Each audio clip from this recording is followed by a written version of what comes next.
الحمدللہ رب العالمین والصلاة والسلام علی رسولہ الامین اما بعد فاعوذ باللہ من الشیطان الرجیم بسم اللہ الرحمن الرحیم۔ میں ماضی کی چند باتیں جو ہیں وہ آپ کے ساتھ سے شیئر کروں گا انشاءاللہ، لیکن کل صبح جس وقت آنکھ کھلی تو موبائل پہ جو ہے وہ محترم جاوید صاحب کا میسیج جو ہے وہ موجود تھا کہ محترم حاجی اللہ صاحب کے لیے جو ہے وہ ایک تعزیتی ریفرنس رکھا ہے، اس سلسلے میں حلقات بنانا ہے۔ تو میں جس وقت وہ پوسٹر بنانے کے لیے بیٹھا تو میں بارہا دفعہ وہ جملہ لکھا اور جملے کو ختم کیا ہے، کیونکہ محترم حاجی اللہ صاحب کی جو شخصیت ہے وہ ہمارے سامنے ہے، وہ جملہ ان کی شخصیت پہ فٹ نہیں بیٹھتا تھا، یعنی کوئی ایسا مختصر سا جملہ جو ان کی ساری شخصیت کا احاطہ کر سکے وہ ممکن نہیں بن رہا تھا۔ تو کافی تبدو کے بعد وہ ایک شعر جو ہے وہ پھر میں نے اس کے اوپر وہ لکھا کہ وہ علم و دانش کا ایک جہاں تھا، وہ علم و دانش کا ایک جہاں تھا، وہ عظیم جذبوں کا پاسباں تھا۔ یہ مختصر سا دو مصرے جو ہیں وہ یقیناً یہ ان کی شخصیت کا احاطہ نہیں کر سکتے۔ میرا تعلق جو ہے وہ ڈنگا سے ہے، محترم حاجی اللہ صاحب دکڑ سے ہیں۔ چندن اسکول ہمارا مرکز و محور رہا ہے۔ محترم حافظ ادریس صاحب ہم سے 2 کلاسیں آگے تھے، بھائی شفیق 1 سال مجھ سے بڑے ہیں۔ حاجی صاحب کے بانجے یاسر عرفات وہ میرے کلاس فیلو ہیں، اور دوسرے ناصر صاحب یہاں بیٹھے وہ ہم سے 1 کلاس پیچھے تھے۔ تو عملاً ہمارا جو بچپن ہے، میں پرائمری سے ہائی اسکول 10 سال جو ہے وہ چندن اسکول میں گیا ہوں، تو 10 سال کی یہ رفاقت ہے میرے اپنے بھائیوں کے ساتھ بھی۔ تو 10 سال محترم حاجی اللہ صاحب کو جو ہے وہ مختلف انداز سے دیکھنے اور پڑھنے کی اور ان کی باتیں سننے کی، ان سے سیکھنے کی جو ہے وہ ہمیں موقع ملا ہے۔ گھروں کے اندر آنا جانا اور ایک دوسرے سے میل ملاقات، یہ تو ہمارے بچوں کے درمیان یہ تھی، لیکن اصل ہمارا تعلق جو ہے وہ ہمارے بزرگوں کا ہے کہ میرے والد صاحب جو ہیں وہ محترم حاجی اللہ صاحب کے وہ استاد بھی تھے، پھر اسی اسکول کے اندر محترم حاجی اللہ صاحب نے وہ ٹیچنگ شروع بھی کی، پھر اس کے بعد یہ اپنے دوسرے بھائی بھی جو ہیں وہ میرے والد صاحب کے شاگرد رہے ہیں، اور یہی تعلق جو ہے وہ بڑا۔ اور محترم حاجی اللہ صاحب جس وقت ناروے میں آئے تو جہاں وہ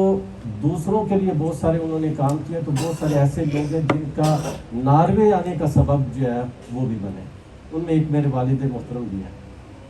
کہ اپنے استاد کی عزت اور قدر کو کرتے ہوئے انہوں نے ان کو ناروے بلایا۔ اس کے بعد محترم حاجی اپنا محترم عباس صاحب وہ بھی ہمارے ٹیچر تھے چندن اسکول کے اندر، مولوی عباس صاحب یہاں آئے، محترم امام جاوید صاحب یہاں پہ آئے۔ اس طرح ہمارا یہ صرف ان کی اولاد نہیں، لیکن ان تمام لوگوں کو بھی سوچیں جن کا وہ آنے کا سبب بنے ہیں ناروے کے اندر، اور صرف آنے کا سبب نہیں بنے، جس طرح یہ ان کی اولاد اور ان کی اولادوں نے یہاں پہ دین کو سیکھا ہے، قرآن کو سیکھا ہے، اسی طرح ہم جو لوگ آئے ہیں ان کے سبب سے اس ناروے کے اندر ہماری بھی جو جتنی بھی کوششیں ہیں مختلف انداز سے جو ہم نے کی ہیں وہ بھی ان کے لیے ایک بہترین صدقہ جاریہ ہے۔ میری رہائش چونکہ شہر میں تھی، مولانا بشیر صاحب کے پیچھے وہاں تراویح پڑھنی، وہ لوکل تھے، تو ستومر آنا جانا مشکل تھا، تو شروع میں محترم حافظ ادریس صاحب کے پیچھے ہم لائبریری میں نماز تراویح ادا کرتے تھے، ٹرین پکڑنی ہوتی تھی، تو ہم اکثر حافظ صاحب کو میں اور شفیق بھائی کہتے تھے یار جلدی کر دیں ہم ٹرین پکڑ لیں۔ تو مجھے وہ زمانہ بھی یاد ہے، میں رشک کرتا تھا اپنے بھائی حافظ ادریس صاحب کی اس تلاوت کے اوپر کہ 30 تراویحیں پڑھنی ہیں اور کوئی غلطی نہیں، اور الحمدللہ 30 تراویحوں کے اندر 30 دن جو تراویح پڑھی ہے اس کے اندر کوئی غلطی نہیں ہے، اور یہ اس طرح کی یہ جو ان کا یہ مسلح اتنا پکا تھا، اس کے پیچھے ہمارے جو محترم حاجی اللہ صاحب ہے ان کی کوشش اور محنت تھی ساری، اور یہی اس کا نتیجہ ہے کہ آج تک ہمارے یہ سارے بھائی ان کی اولادیں یہ جو ہے وہ تلاوت قرآن کرتی ہیں، نماز تراویح کے اندر پڑھاتی ہیں۔ میرا تعلق بھی ایک ایسے پیشے سے ہے جس کے اندر مجھے بہت سارے جنازوں کے اندر جانا ہوتا ہے. میں جنازوں کے اندر جاتا ہوں، دیکھتا ہوں، لیکن جس دکھ کو، جس کرب کو میں نے یہ پچھلے 3 دنوں کے اندر محسوس کیا ہے نا، وہ کم ہے. یعنی ایک تو اولاد تو روئی روئی ہے، لیکن اولاد کی اولاد کو اس طرح روتے میں نے کبھی نہیں دیکھا. یعنی یہ 2 دن کے اندر ہم نے جو چیزیں اوپلیوے کی ہیں کہ جس وقت ہم سیکھے اس سے یہاں پہ پہنچے ہیں، تو اس وقت بھی جو لوگ اس وقت حال کے اندر تھے وہ پاکستانی تھے، غیر پاکستانی تھے، صومالین تھے، عرب تھے، جو بھی تھے، وہ جس انداز سے روئے ہیں وہ ہمیں نظر آتا ہے کہ ان کا پیار اور محبت محترم حاجی اللہ تعالیٰ صاحب کے ساتھ کس طرح کا تھا.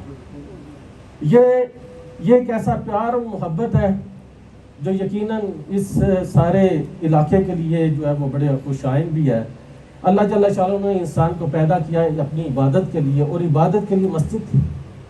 یہ بناتے ہیں، مسلمان مساجد بناتے ہیں. یہ مرکز اسلام حاجی اللہ تعالیٰ صاحب نے اس کے لیے جس طرح تغدو کی ہے، جس طرح ابھی آپ کے سامنے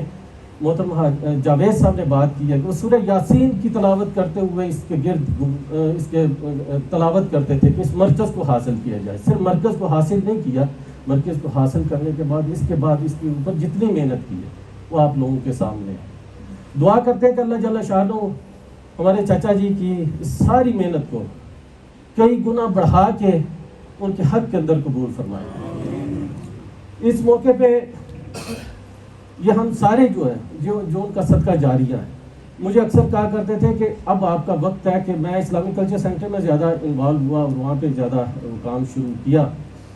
تو انہوں نے مجھے بلایا بھی 12 دفعہ، انہوں نے کہا کہ آپ کا کام، آپ کا مرکز یہ، آپ یہاں پہ کام کریں. تو میں موٹر سرو میں رہتا تھا، میں کہتا حاج صاحب موٹر سرو سے یہاں کا فاصلہ بہت دور ہے، تو عملی طور پہ یہاں پہ شمولیت اختیار کرنی، کاموں کے اندر شامل ہونا بڑا مشکل ہے. لیکن مجھے اس بات کا یقین، اور میں یہ بات ان سے کہا کرتا تھا کہ حاجی صاحب یہ آپ کا ہی کام ہے جو میں وہاں پہ بھی کرتا ہوں، یہ وہ کام ہے جو آپ نے ہمارے ذمے لگایا. ہم اسلامی کلچر سینٹر میں بے شک ایکٹیو تھے، لیکن یہ وہی کام ہے جس کی آپ نے تربیت کی ہے. تو آج اسلامی کلچر سینٹر کے بنانے کے اندر جو اگر ہم نے جو کوششیں کی ہیں، ہم نے جو تعاون کیا ہے، اس سب کے اندر بھی اسلامی کلچر سینٹر کے اس مرکز کے اندر بھی حاجی صاحب کا ایک بہت بڑا صدقہ جاریہ موجود ہے. اس موقع پہ کہ اللہ جل شانہ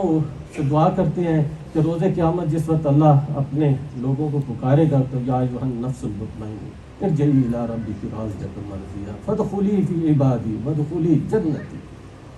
ہمیں یقین ہے اس بات کا کہ محترم ہمارے چچا جی نے جس انداز سے یہ کام کیا ہے، تو اللہ جل شانہ پکارے گا کہ اے نفس مطمئن آ جا، میں تجھ سے راضی، تو مجھ سے راضی، تو میری جنت کے اندر داخل ہو جا. یہ ایک بہت بڑا غم ہے جو محترم حاجی اللہ تعالیٰ صاحب ہمیں دے کے گئے ہیں. ہماری چچی جان صاحبہ وہ بھی بیمار ہیں،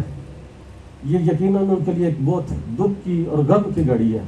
دعا کرتے ہیں کہ اللہ جل شانہ اس دکھ اور غم کو وہ استقامت کے ساتھ ان کو اللہ سہنے کی توفیق عطا فرمائے، اور اللہ جل شانہ ان کو صحت کاملہ عاجلہ نصیب فرمائے. اور جس طرح محترم حاجی اللہ تعالیٰ صاحب نے اپنی اولاد کی تربیت کی ہے، ان پہ ایک سایہ دار شجر کی طرح وہ رہے ہیں، اسی طرح اللہ جل شانہ ان کو صحت اور ایمان کی زندگی دے کہ وہ اپنی اولاد اور ان کی اولادوں کی اولاد کے اوپر بھی ان کا وہ سایہ قائم رہے. اور جس طرح انہوں نے ان کی تربیت کی ہے، ان کو ہاتھ پکڑا اور مسجد کا رستہ دکھایا، وہ اپنی کوشش کرتے ہوئے ان کو مسجدوں کا رستہ دکھائیں. اللہ جل شانہ ہمیں سب کو حاجی صاحب کے ساتھ جنت کا ساتھی بنا دے.